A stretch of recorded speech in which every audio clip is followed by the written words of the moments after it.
So thanks, Ranveer. Hi, I'm Romil, and I'm here to talk about a new kind of wireless carrier sensing that allows high power nodes to coexist with low power nodes in a fair manner. This is joint work with my colleagues Krishna and Ram at Microsoft Research. So allow me to motivate this problem with an experiment we did. So we took two identical access points, placed them in adjacent rooms, and we connected clients to each of them. Now, the only difference in these two setups is that one of the access points is transmitting at 1 watt and the other access point is transmitting at 100 milliwatts. 1 watt is the typical FCC limit for Wi-Fi devices and 100 milliwatts is your usual home Wi-Fi router. So in this experiment, we'll be measuring the TCP throughput from each of the access points to their clients. So initially I turn on the flow from the lower powered access point to its client, and what you see is that the link gets saturated and you get full throughput. But the moment you turn on the flow from the high power node to its client, you observe that the lower power node it gets completely starved in its throughput, and the higher power node it essentially hogs the entire bandwidth. So the takeaway from this experiment is that these high power nodes, they can starve the low power nodes given this setting. So to understand why this kind of starvation happens, most of the Wi-Fi devices, they follow this protocol called listen before talk, where essentially whenever a device wants to transmit something, it has to sense the medium. If there's an ongoing transmission, you defer your transmission, else you just go ahead and transmit. But when you talk about listening, there's a notion of sensitivity attached to listening. That is, at what sensitivity should you be able to sense incoming transmissions? So the Wi-Fi protocol defines it as the carrier sense threshold, which is set to minus 82 dBm, which is to say if you receive any transmission at minus 82 dBm, you should be able to detect it. So going back to our setup, we took some measurements at both the access points. And what we found was that at the lower power access point, it was receiving the higher power nodes transmissions at minus 78 dBm. So what this means is that this is above this minus 82 dBm threshold, and thus AP2 is able to detect AP1. However, AP1 was receiving AP2's transmissions at minus 88 dBm. So effectively, it was unable to sense the lower power node's existence in the surrounding. So having this fixed carrier sense threshold at minus 82 dBm is in some way causing this sensing asymmetry, where one is able to detect the other, but the other is not able to detect the other node. So let's come to why this is an important problem to solve. Well, first of all, there's a wide diversity in the kind of Wi-Fi devices that you can buy, right from your big outdoor access points which transmit at 1 watt to your typical home routers which transmit at 100 milliwatts. And these large 1 watt transmitters are usually used in public Wi-Fi networks, which were at 50 million in 2015, and they are just growing from there. And also you have these custom firmwares that power users can flash onto their routers and essentially change the transmit power to whatever they feel like, which the hardware allows.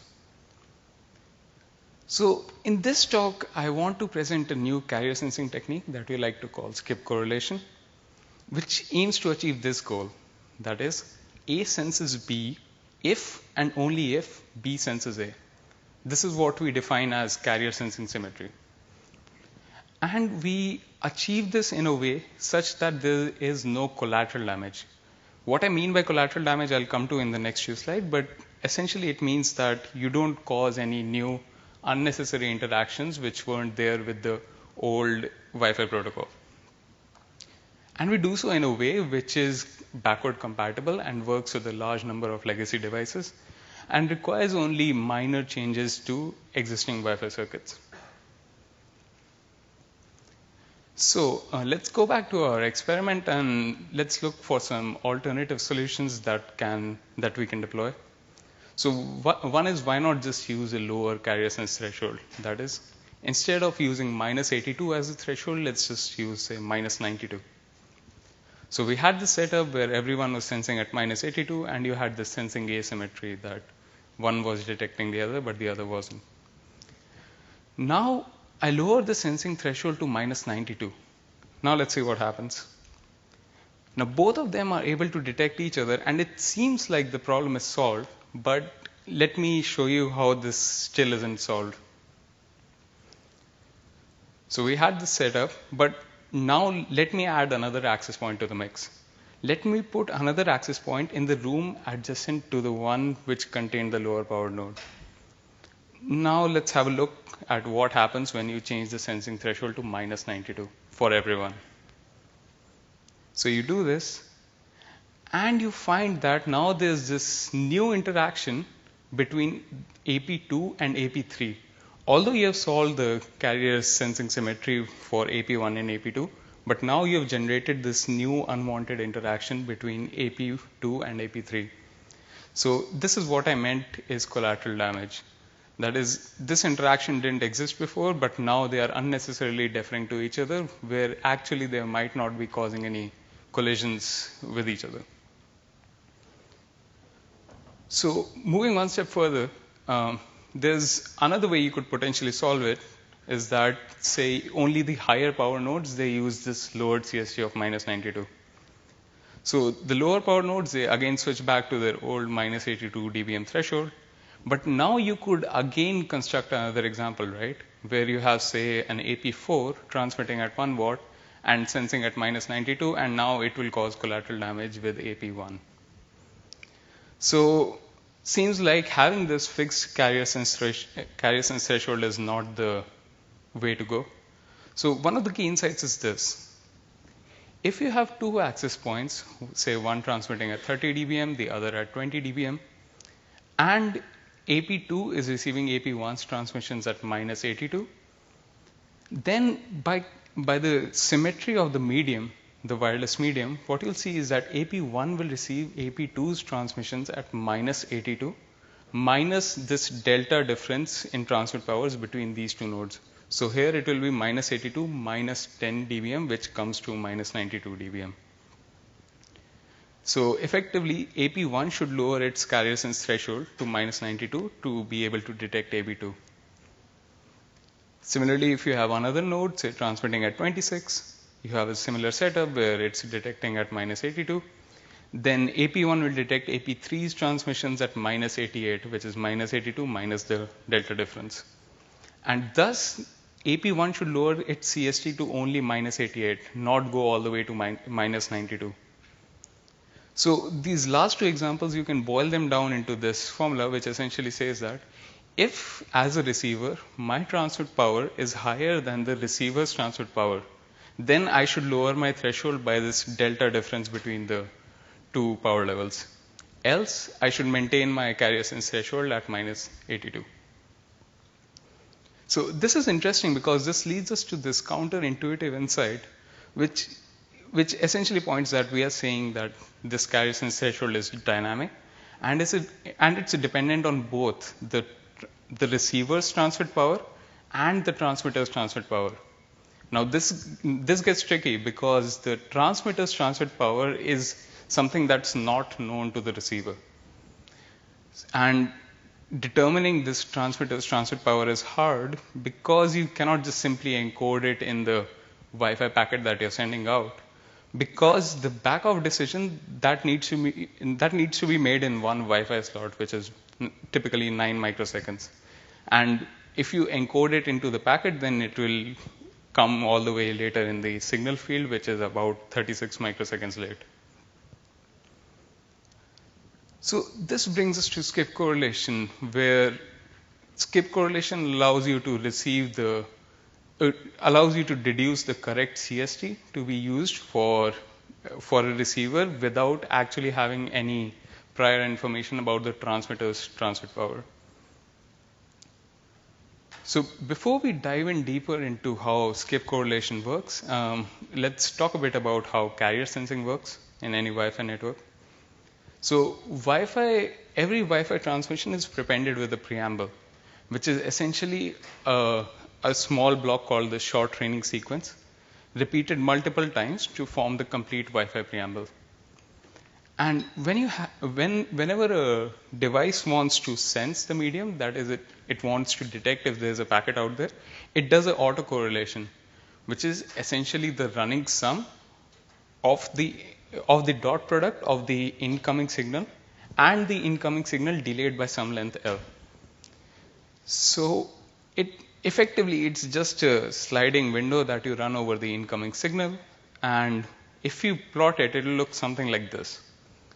That when there's noise, your average correlation value is roughly 0, but with some variance shown by this red band with noise. And when there's an actual signal, then you see that your correlation value is it essentially peaks, and you are able to detect a packet. So let's look at what is the effect of changing this correlation length. So right now we were doing this smaller correlation of, say, length L, but now if you increase the length of this window from L to 2L, what you'll find is that now you are accumulating more of this preamble energy for every scan that you do.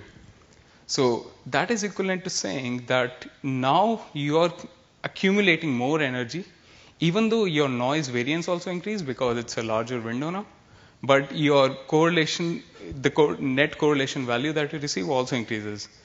And we find that correlation SNR is directly proportional to the correlation length that you use. And now correlation length seems to have a very interesting relationship with packet detection. So if you have a correlation length of, say, L, and that gives you, say, 90% detection probability when you're receiving the signal at minus 82 dBm, then having a correlation length of 2L will also give you 90% detection probability at minus 85 dBm. So that is to say that if you double your L, you are effectively lowering your carrier sense threshold by 3 dB. So this is finally where skip correlation comes in. And skip correlation is just about the clever crafting of transmit preambles and receive correlation sequences to leverage this relationship between the length and the carrier sense threshold that we saw. So it tries to obey this rule that we derived earlier by having the transmitters transmit longer preambles when they're a low power node and transmit short preambles when they're a high power node. And the receivers on the other end, they perform something called skip correlation, which is essentially they correlate some parts, then give a gap, and then correlate again. So let's look at skip correlation with an example, which I think would make it easier to understand. So this is what your transmit preambles look like. The blue shaded portions are the portions where you actually transmit a preamble, and the white portions are where you simply do not transmit anything. So you'll see that the 20 dBm nodes, the weakest nodes in this network, will transmit the longest preamble, and the highest power nodes, 29 dBm nodes, transmit the shortest preamble. And on the other side, on the receiver side, what you have is that the weakest nodes, they correlate for the shortest, and the highest power node, 29 dBm node, correlates for the longest length. And the intermediate nodes, they do skip correlation where they correlate some parts and give a gap and then correlate again. So to dive in deeper into this example, let me show you what happens when a 20 dBm node transmits to another 20 dBm node. So the 20 dBm transmitter transmits the entire preamble, and the 20 dBm receiver correlates only one block of this. So when you correlate one block with the whole length, you just effectively get just one block. And say this gives you a correlation value of C. Let's set this as our baseline for a CST of minus 82 dBm.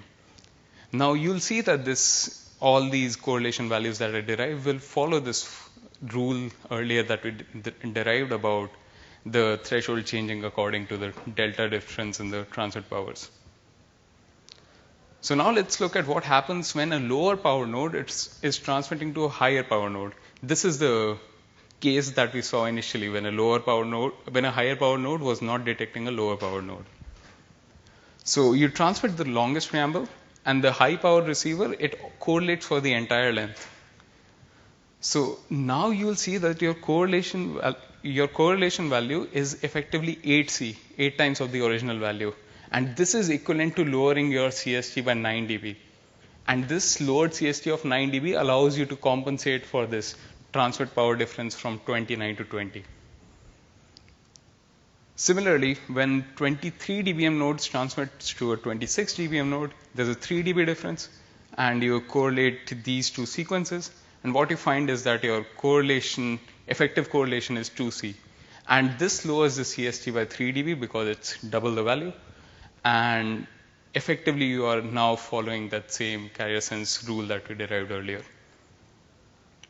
So at a quick glance, you can look at if you forge any pair out of these transmit and receive correlation sequences, you will find that you will always be following this carrier sense rule.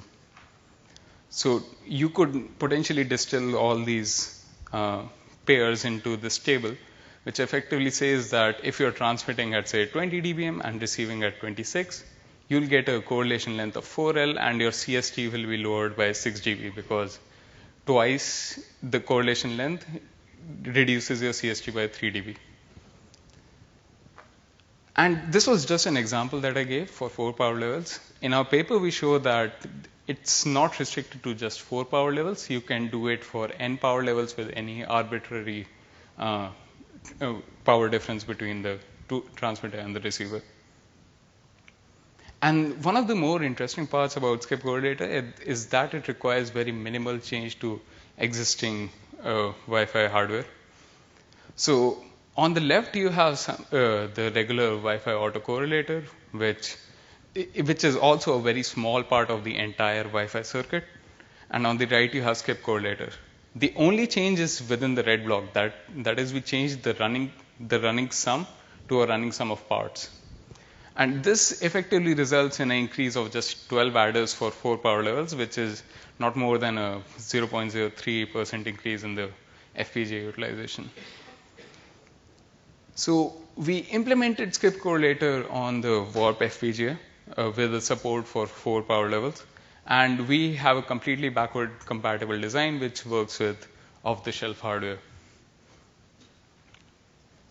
So we have some throughput experiments, but I'm just discussing one of the most representative ones in the presentation here. So we had the setup where we had a TP-Link router transmitting at 20 dBm, 2 of our Warp nodes, one acting as access points, one at 23 dBm, one at 26 dBm. And we had off-the-shelf Wi-Fi devices like Nexus 5X and Samsung Galaxy phones connected to each of the access points. And the sensing symmetry looked something like this. The 26 dBm node was sensed by both of the nodes, but the lower power nodes were not being sensed by the 26 dBm node. So without skip correlation, we see something similar that we saw initially in our first experiment, that effectively the higher power node shown by the green line dominates the entire throughput and hogs the entire bandwidth, and the other 2 lower power nodes are effectively unable to get any throughput out to their clients. But the moment you introduce skip correlation, you'll see that all of them share 1/3 of the airtime, which is their fair share. We also have some sensing symmetry experiments in our paper, which essentially show that so in this experiment, we plot the detection probability against the correlation value that you receive.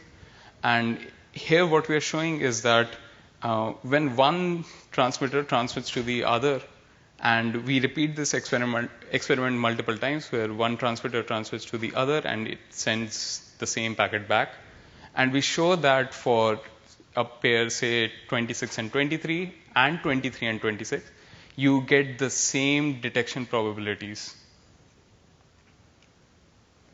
So to quickly summarize, we show that the carrier sense threshold, which is set statically to -82, should actually be dynamic, and it's dependent on both the transmitter's transmit power and the receiver's transmit power.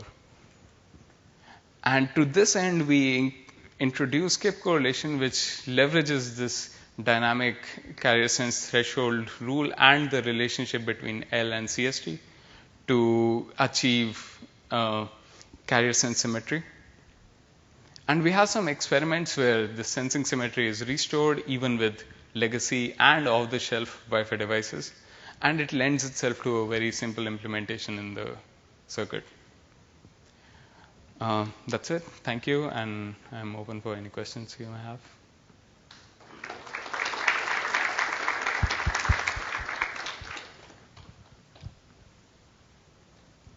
This is Cheng Wei from the University of Wisconsin-Madison. Hi. So I have, so my understanding is that the skip correlation is just like effectively reduce the total the amount of energy in the SDS, right?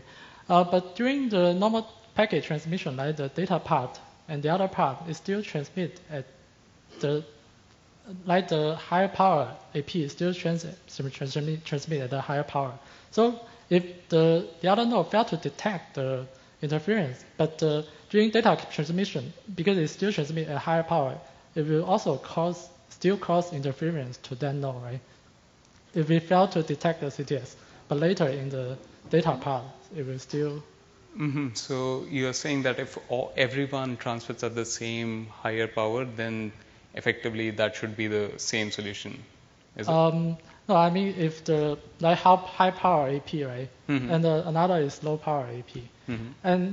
and because the high power AP reduces the total amount of energy in the STX, and then the low power AP, if they are very far away, and then the low power AP cannot detect the STX, but the data part is still transmit without any gap, and still at a high power, and will that cause interference to the low power AP? No, that should not, right? Because when the higher power node is transmitting at, say, a higher power, then it transmits its preamble and the data both at the same transmit power, right? So if the lower power node is not able to detect the preamble itself, then it certainly won't be able to detect the data that comes after that. Does that answer your question? Probably I have some. I guess his question is that for the diffs period, you need it to be quiet, right? You need the period medium to be quiet. I see. But there's still some power, because even though you are skip correlating and detecting preambles at a lower threshold, you're still the medium might still be busy, right? That's your question. Yeah. Oh, that should not be the case, because our skip correlation preambles, they fit in the existing Wi-Fi slot length. So they do not interfere into the diffs period that appears after that. So I think we should take this. Yeah, we can take this offline. Yeah, thanks. Hi, I'm Deepak from MIT. Hi. So how does it work from the perspective of a client? So if I'm a client, I would not want my AP to skip some frames or skip some parts of my preamble. So does it potentially reduce my detection threshold as a client? No. So what we show is that as a client, it does not affect your detection threshold, because this threshold that is set, that is common for all the devices in the network. So everyone is effectively doing the same kind of correlation. So is the client also doing skip correlation, or is it not doing skip correlation? Like, what's the client doing? The client is doing skip correlation. Everyone is doing skip correlation. So effectively, everyone is accumulating the same amount of energy, and the thresholds are set accordingly. So the threshold is the same for the client as Yeah, correct. Thanks. I may have missed something. Are you dealing with the enterprise environment or a non-enterprise environment? This is in a non-enterprise environment. If so, then why would I care about my strong transmit power interfering the access points transmissions? That is correct. As a higher power access point, you certainly do not want to defer to other lower power nodes, but as a Wi-Fi standard, you would want all the lower power node and the higher power nodes to fairly share the medium. Okay, I got it. So are you working on making this standard or not? If not, then you are working on non-problem.